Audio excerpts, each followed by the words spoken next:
Hello, City Church. My name is Peter Lyon, and for the takeaway this week, I get to talk to you about beer.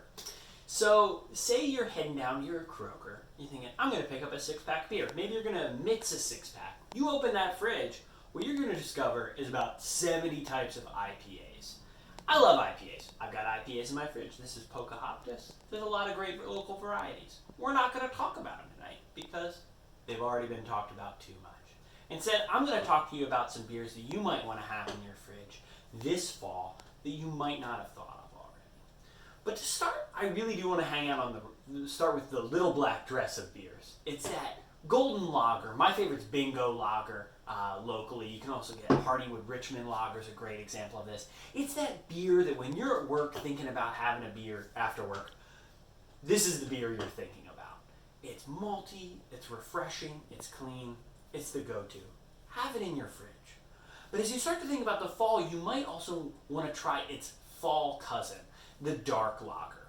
Not a lot of people, I experience, know this style as well. There's dark Mexican lager, there's Schwartz beer, there's Munich Dunkel. These are great styles of beer that are like a warm, fresh baked loaf of bread.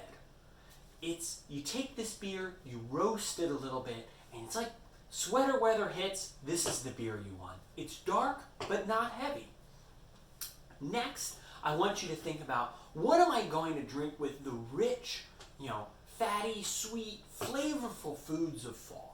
We often drink wine with these meals, but I really want to encourage you, there are beers that are actually better fits. One of them, I think, is Saison DuPont, or a Saison in general, a farmhouse style. These are spicy, effervescent, refreshing beers that are often very dry in the finish. You want to think about a drink that holds up to the overpowering flavors of fall. This is one that'll do it. It's really good. I encourage you, think about that for Thanksgiving. And we also are eating a lot more desserts, maybe drinking more desserts during the fall. And it can be in the beer world that when you go to have a dessert beer, they tend to be way high in alcohol. You tend to save your strongest beer for last. Well, it doesn't have to be that way.